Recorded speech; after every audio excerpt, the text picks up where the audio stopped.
नमस्कार दोस्तों, आज के इस खूबसूरत दिन में मैं आप सभी दोस्तों का स्वागत करता हूं। दोस्तों, मैं हमेशा फॉलो अप वीडियोस और रिवीजन वीडियोस बनाकर चलता हूं अपने उन सभी दोस्तों के साथ जो मेरे साथ में पिछले काफ़ी वक्त से जुड़े हुए हैं, जो या तो कभी मेरे स्टूडेंट रहे हैं या आप लोग किसी न किसी एजुकेशनल कंटेंट को मेरे एसेस कर चुके हो, या फिर आप लोग किसी न किसी जगह पर मेरे स्मॉल केसेस में मेरे साथ में जुड़े हुए हो। जैसे कि मेरा जो सोचने का नज़रिया है मैं आप लोगों के साथ में शेयर कर सकता हूँ। किसी भी तरीके की मेरा मतलब ऑब्जेक्टिव आपको प्रोवोक करना, प्रमोट करना या आपको अपने साथ जोड़ना ऑब्जेक्टिव कभी भी नहीं होता है। और अपने इसी उद्देश्य के तहत मैं आज एक और वीडियो आपके पास में जो अपने फॉलो वीडियो पीछे के स्टॉक्स को जो मैंने आप लोगों के साथ में डिस्कस किए थे, उन सभी स्टॉक्स के लिए मैं आप लोगों के साथ एक फॉलो वीडियो गुल्लक 2024 की बनाकर चल रहा हूं। आइए इसको देखते हैं। अब देखिए दोस्तों, हम जिन स्टॉक्स के बारे में बात करके चलेंगे, इनको हम लोग टाइम टू टाइम आप लोगों को अपनी वॉच लिस्ट के अंदर हमने इन स्टॉक्स को ऐड किया हुआ है।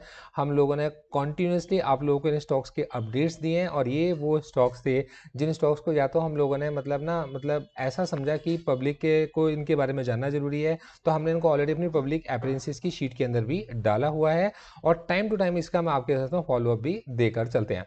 तो दोस्तों, सबसे पहले जो स्टॉक इसके अंदर लिखा था, हालांकि हम लोगों ने 4 जनवरी से आप लोगों के साथ में स्टॉक्स को डिस्कस करना स्टार्ट किया है, मैं आप लोगों के सामने उस स्टॉक को पहले लेके चलना चाहूंगा जो मेरे सामने सबसे पहले आ रहा है। तो यहाँ पर मैं देखता हूँ कि सीसीएल प्रोडक्ट्स मेरे पास सबसे पहले आ रहा है। 15 जनवरी 2024 को इस स्टॉक का डिस्कशन हम लोगों ने किया था। मैं एक बार आता हूँ और आपके साथ में सीसीएल प्रोडक्ट्स को ओपन कर लेता हूँ और मैं आपको बताता हूँ।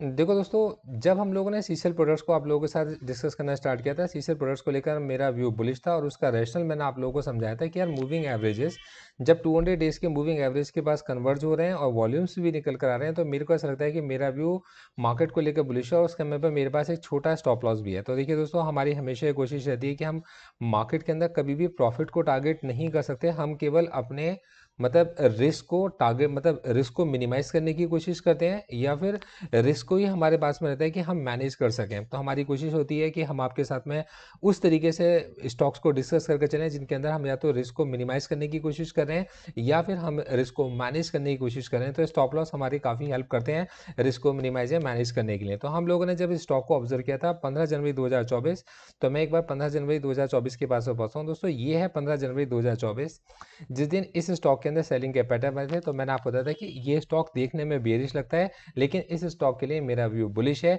मार्केट के अंदर इसके अंदर एक एक्यूमुलेशन चल रहा है, और 290 इसका मेरे पास में एक स्टॉप लॉस रहेगा, और इस स्टॉक के अंदर फिर जो आगे के जो टारगेट्स बन सकते हैं थोड़े ऊपर के बन सकते हैं। अब जिस जगह पर मार्केट में लोग ब्रेकआउट ट्रेड्स को ले रहे होते हैं, मार्केट में लोग अपनी पोजीशंस बना रहे होते हैं, उस जगह पर हम हमेशा एग्जिट के सिग्नल्स को ढूंढते हैं और हम स्टॉक से एग्जिट कर जाते हैं, क्योंकि हमारे को भी पता होता है, हमारी कोशिश होती है कि स्टॉक के अंदर पहले हमारी कोशिश होती है कि हम लोग इसके अंदर पार्शियल प्रॉफिट बुक करें, आप छोटे प्रॉफिट हम उसके अंदर रहने दें, और फिर उसके बाद अगर वो हमारे बाइंग प्राइस के पास आता है तो हम उससे कंप्लीट एग्जिट भी कर जाएं, और अगर वो हमारे स्टॉप लॉस के पास आता है तो हम उसमें तुरंत छोटे स्टॉप लॉस को बुक कर लें, या एक्यूमुलेशन को हम लोग अपनी स्टॉप कर दें। मतलब ये आप लोगों को सिखाया गया है टाइम टू टाइम, और आज भी मैं आपसे वो चीज़ समझाकर चल रहा हूँ। तो दोस्तों, 15 जनवरी 2024 को सीसीएल प्रोडक्ट्स को हम लोगों ने ऑब्जर्व किया।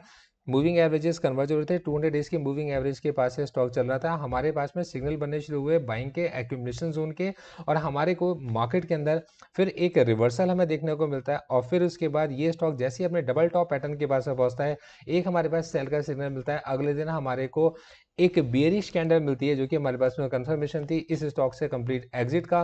और यहाँ हम देखते हैं कि हमारे पास में सीसीएल प्रोडक्ट्स ने हमारे को 686 का टारगेट 31 जनवरी 2024 को दे दिया। 688 का इसने हाई मारा है, 686 के आसपास मेरे को लगता है कि कि लोगों को ऐसा लगा होगा कि ऐसे एग्जिट किया जा सकता है, तो ये टारगेट इसने हमारे को दिया। और फिर उसके बाद इस सेल सिग्नल के बाद देखिए ये स्टॉक वापस से अपने 200 डेज के मूविंग एवरेज के बाद कंसोलिडेट होने लगा। अब हमारे पास में जो इसकी न्यू एंट्री के लिए बारे में इसको वॉच करना, देखिए अभी ये स्टॉक डाउन ट्रेंड में है।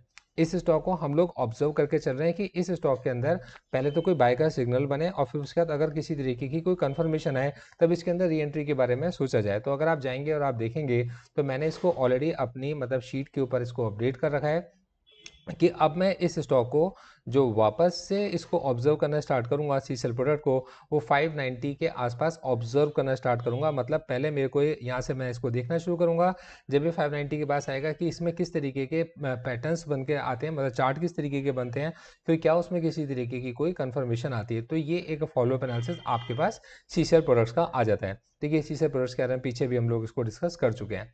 अब देखिए नेक्स्ट स्टॉक हमारे पास था आलोक इंडस्ट्रीज। देखिए आलोक इंडस्ट्रीज को लेकर लोग बहुत ज़्यादा बुलिश थे और मैंने मतलब आलोक इंडस्ट्रीज के लिए मेरा जो व्यू था, पहले मैं आप लोगों को व्यू बता देता हूँ। आलोक इंडस्ट्रीज को लेकर मेरा व्यू मार्केट में बेरिश था। इस आलोक इंडस्ट्रीज के लिए सारी की सारी पॉजिटिव न्यूज़ थी। रिलायंस ने एक बड़ा स्टेक इसके अंदर लिया और मतलब पता नहीं क्या क्या न्यूज़ इसके अंदर चल रही थी और सबको ऐसा लगता था कि अब इससे बढ़िया स्टॉक तो दूसरा कोई हो नहीं सकता। आलोक इंडस्ट्रीज के अंदर काफ़ी एक लंबे कंसोलिडेशन के बाद में बड़े वॉल्यूम से मर्ज होकर आया और फिर उसके बाद स्टॉक ने एक बड़ा मोमेंटम भी दिखाया। मतलब जिसको देखकर लगभग सभी का मन कर रहा होगा कि स्टॉक बुलिश है। जब स्टॉक इस जगह पर था हम लोगों ने इसको ऑब्जर्व किया 6 जनवरी 2024 को। तो आलोक इंडस्ट्रीज को हम लोगों ने 8 जनवरी 2024, हाँ ठीक है, ये रहा, ये 8 जनवरी है। 8 जनवरी 2024 को हम लोगों ने स्टॉक को ऑब्जर्व किया, आप लोगों के साथ वीडियो बनाकर शेयर किया कि इस स्टॉक को लेकर मेरा व्यू बुलिश नहीं है। आप अगले दिन देखते हैं मार्केट में 9 जनवरी को मार्केट में गैप अप खुलता है, 3 कैंडल्स हमारे पास में रेड बनती हैं, लोगों को मौका मिलता है ऐसे बाहर निकलने का।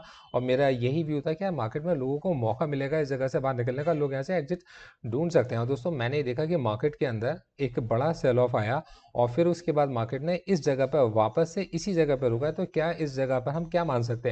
तो इस स्टॉक को अगर आप देख के चलोगे, इसके चार्ट्स को अगर आप समझ के चलोगे, जो लोग काफ़ी पीछे से इस स्टॉक को एक्यूमुलेट करके चले थे उन्होंने इस रेंज के अंदर एक पार्शियल प्रॉफिट को बुक किया है।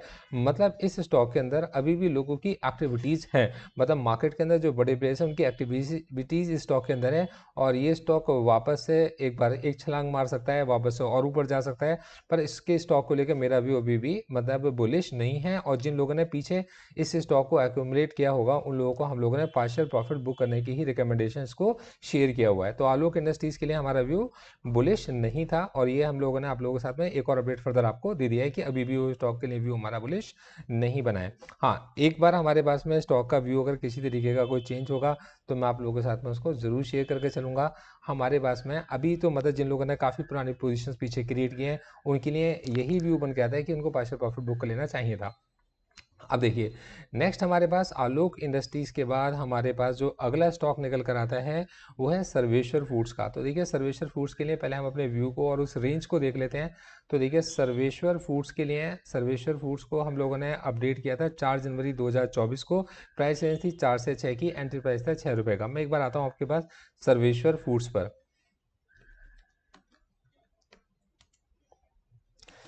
देखो दोस्तों, एक जिम्मेदार व्यक्ति होने के नाते मतलब मेरी हमेशा कोशिश रहती है कि मैं इस तरीके की चीज़ें क्रिएट करूं जैसी मैं अपने लिए ढूंढ रहा था। मैं हमेशा देखता था कि हम लोग मार्केट के अंदर अलग अलग टाइम पर अलग अलग बातें तो करते हैं लेकिन और अपनी अपने गुण तो सभी गाते हैं, लेकिन अब क्यों ना हो कि मतलब कि ऐसा हो, एक ऐसा चैनल हो जिस पर मतलब जो स्टूडेंट उनके साथ में जुड़े उनसे हमेशा कम्युनिकेट किया जाए, हमसे हमेशा बात की जाए और हमेशा मतलब एक ना एक जो मैं सोच रहा हूँ वो आप लोगों के साथ ईमानदारी से शेयर किया जाए और मतलब इसमें किसी भी तरीके से आपको कभी प्रोवोक ना किया जाए, कभी भी किसी तरीके से। अब देखिए आपको कभी अपने साथ जुड़ने का कोई लालच हम लोगों ने नहीं दिया होगा, कभी किसी तरीके के कोई सपने हम किसी को नहीं दिखा कर चलते। जो बात मैं आपसे कह कर चलता हूँ वो बड़ी स्पष्ट सी होती है, वो ये कि मैं आपको स्टॉक्स ढूंढने का एक ऐसा तरीका शेयर करके चलता हूं जिसमें हमारे स्टॉप लॉस छोटे होते हैं, जहां पर हम लोग रिवर्सल्स को ढूंढ रहे होते हैं कि मार्केट में हम रिवर्सल्स को ढूंढ रहे हैं, डाउन स्विंग के अंदर स्टॉक्स को ढूंढ रहे हैं, डाउन स्विंग के अंदर स्टॉक्स में एंट्री को ढूंढ रहे हैं जिस जगह पर हमारे स्टॉप लॉस हिट हो सकते हैं।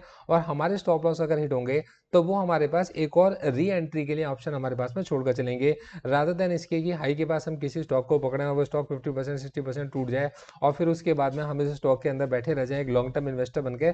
हम लोग क्यों ना स्टॉक्स को ये मान के चलें कि नीचे गिरते हुए स्टॉक को हम लोग खरीद रहे हैं जिस स्टॉक के अंदर मतलब हमारा नुकसान हो सकता है, तो वो नुकसान कितना होगा हम ये डिसाइड करें, हम अपने रिस्क को डिसाइड करें, हम अपने रिस्क को मैनेज करें और फिर उसके बाद जब हमारे को टारगेट्स मिले तो जब हमें एक रिवर्सल का सिग्नल मिले तब हम उसके अंदर अपने टारगेट्स को भी बुक करके चलें। मतलब लालच भी हम लोग ज़्यादा ना करें और डर में भी हम लोग ना जिएं, ये कोशिश मेरी आपके साथ में रहती है। तो दोस्तों सर्वेश्वर फूड्स को हम लोगों ने आप लोगों के साथ 4 जनवरी को डिस्कस किया। 4 रुपये से 6 रुपये इसकी प्राइस रेंज एक्यूमुलेशन की निकल कर आती थी। 3 रुपये के आसपास आपके मान के चलिए कि इसका स्टॉप लॉस रहा होगा 1 रुपये का, तो मतलब उस जगह पे 4 रुपये से 6 रुपये के आसपास 4 जनवरी की बात मैं आप लोगों से करके चल रहा हूँ। मैं आप लोगों को 4 जनवरी के पास में पहुंचाता हूँ। सबसे पहले 4 जनवरी पहुंचते हैं, ये रहा तो देखिए ये है 2 जनवरी, 3 जनवरी और ये है हमारे पास 4 जनवरी। देखिए 4 जनवरी को हमारे पास में एक सेल का सिग्नल जनरेट हुआ, लेकिन हमने इस जगह पर बाई की एंट्री को ढूंढा था।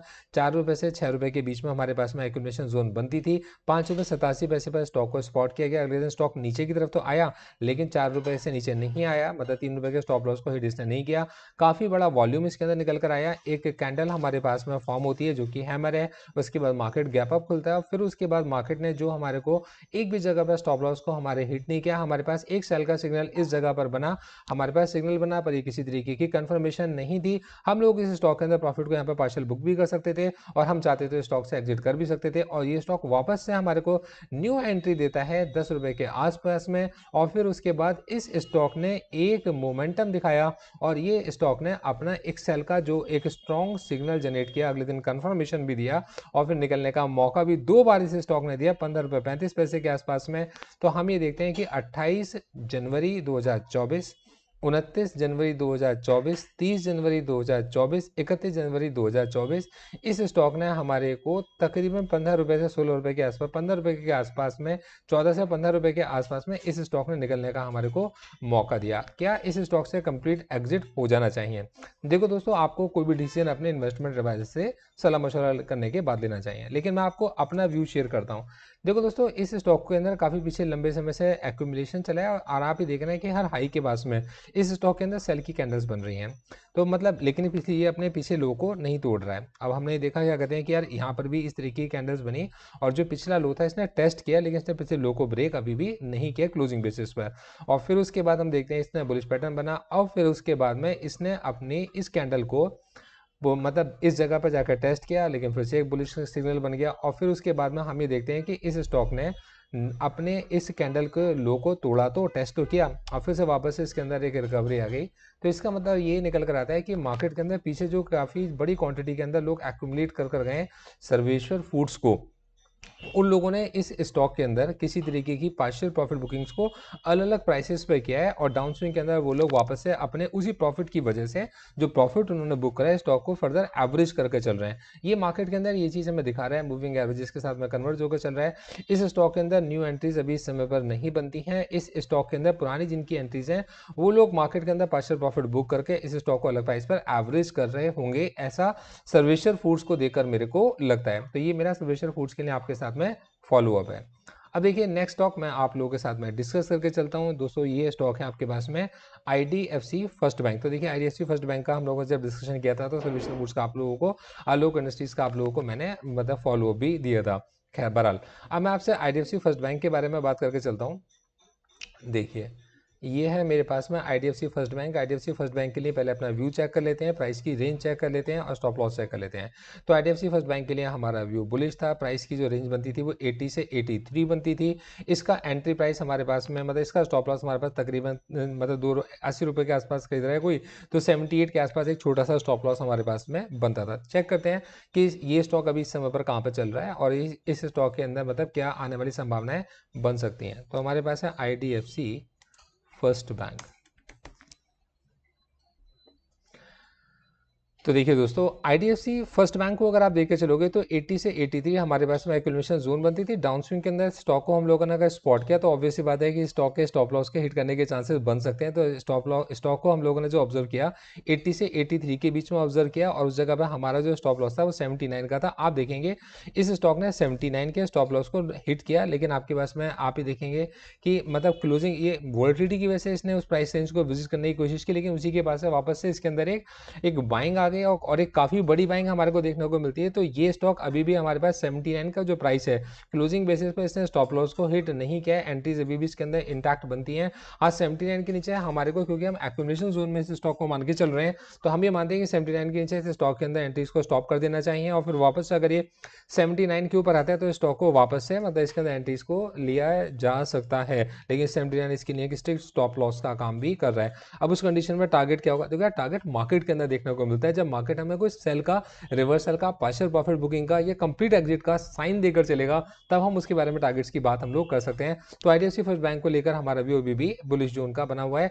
और मैं इस स्टॉक के अंदर मैं आपको बताना चाहूँगा कि मतलब ये जो पोर्टफोलियोज मैं आप लोगों के साथ शेयर कर रहा हूँ, ये हमारे उन स्टॉक्स को जो हम लोगों ने अपने स्मॉल केसेस पर डिफरेंट जगहों पर अपने क्लाइंट्स को सजेस्ट कर रखे, उनमें से चुनिंदा स्टॉक्स को निकालकर मैं आप लोगों के साथ में शेयर करता हूँ। तो मतलब मेरी ये कोशिश रहती है कि मतलब कि कुछ स्टॉक्स मैं पब्लिक के साथ में भी शेयर कर सकूं, जिससे कि आने वाले वक्त में आप लोग मेरे मेथड को समझ सको। और इनकेस अगर आपको लगता है इसमें किसी तरीके की किसी इंप्रूवमेंट की गुंजाइश बचती है, तो आप हमें भी सिखा सको, हम भी समझ सकें आपसे। अब देखिए, अब ये हमारे पास IDFC फर्स्ट बैंक है, तो ये हमारे पास IDFC फर्स्ट बैंक है, अभी हमारे पास एक्यूमुलेशन जोन के अंदर ही चल रहा है। और अभी हमारे पास में इसका स्टॉप लॉस मतलब अगर आप देखेंगे तो वोल्टिलिटी के बेसिस पर तो हिट हुआ है, पर अभी मतलब इससे एग्जिट का सिग्नल हमें नहीं मिला है। अब देखिए, नेक्स्ट जो मैं आपके साथ में स्टॉक के बारे में डिस्कस करना चाहूँगा, ये है हमारे पास जीनस पावर और ऊर्जा ग्लोबल। इन दो स्टॉक्स को मैं आप लोगों के साथ लेकर चलता हूँ। तो मैं पहले आपको जीनस पावर के बारे में बताता हूँ, देखिएगा।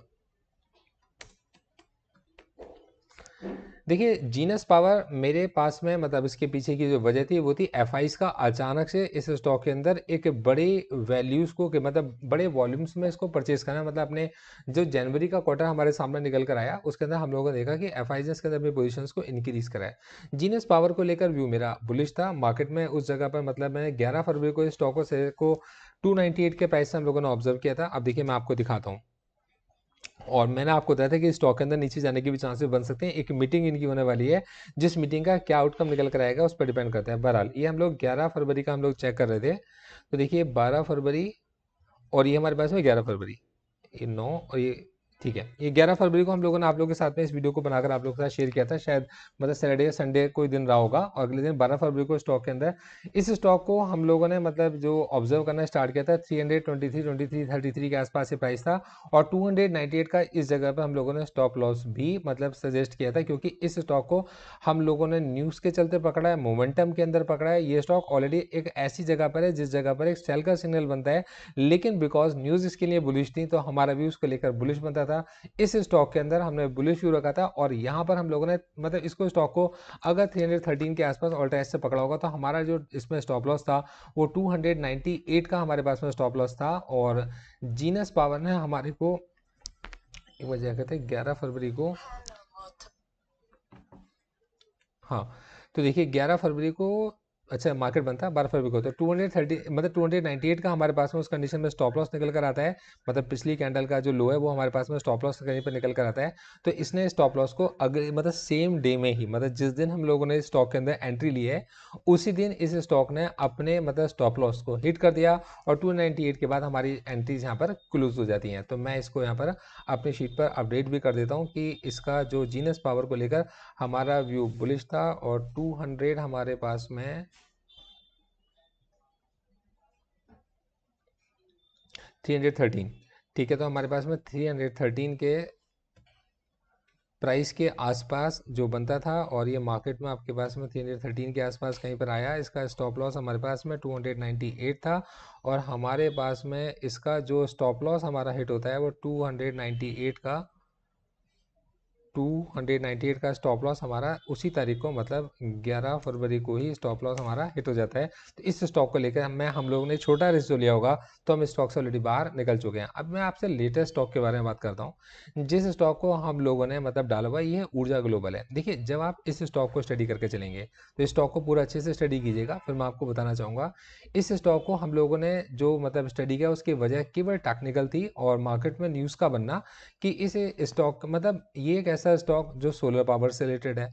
मतलब सोलर पावर के मतलब सोलर पावर के साथ ना केवल रिलेटेड है, बल्कि आप देखिए इसका जो कॉन्ट्रैक्ट है ये टेस्ला के साथ भी हुआ हुआ है कि जब वो टेस्ला इंडिया के अंदर आएगा, तो उनके लिए बैटरीज को मैन्युफैक्चर करके चलेंगे। इसलिए इस स्टॉक को बिकॉज ऑफ दिस न्यूज़, इसके फंडामेंटल्स को समझते हुए, इसके काम को समझते हुए हम लोगों ने इस स्टॉक को सेलेक्ट किया। डाउन ट्रेंड में इस स्टॉक को हम लोगों ने उठाया था।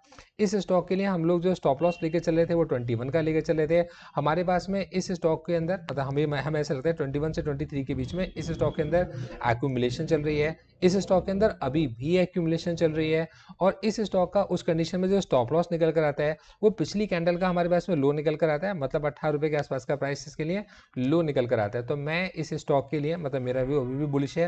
एक्यूमुलेशन जोन के अंदर ये स्टॉक अभी भी चल रहा है 21 से 23 के बीच में।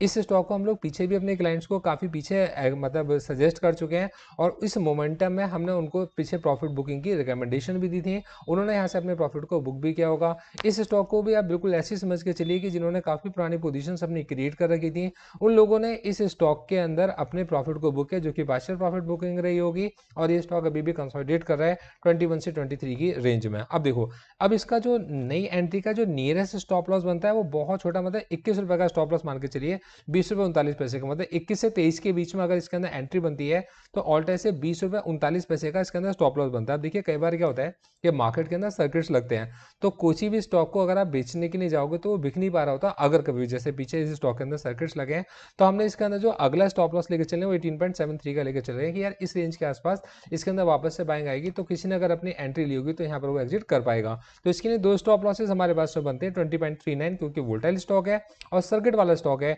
18.73 सेकंड स्टॉप लॉस इस स्टॉक के लिए हमारा बनता है। तो ये हमारे पास जो अभी लेटेस्ट इन्फॉर्मेशन थी ऊर्जा ग्लोबल के बारे में, मैंने आप लोगों के साथ शेयर किया है। मैं से और भी वीडियोस आप लोगों के साथ में जरूर शेयर करूंगा। बस मैं आपके सारे कमेंट्स को पढ़ता हूँ।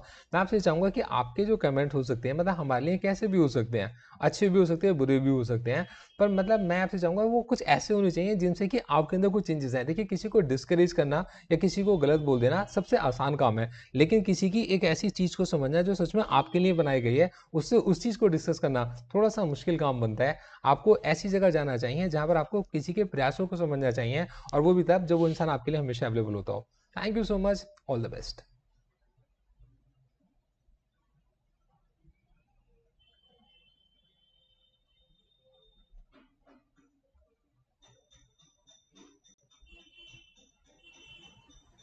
In securities market are subject to market risk. Read all the related documents carefully before investing. The securities quoted are for illustration only and are not recommendatory.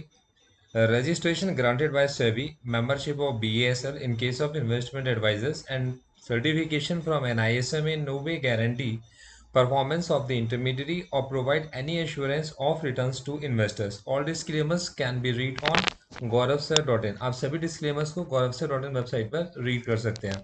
Thank you so much. आगे बढ़ते हैं। All the best.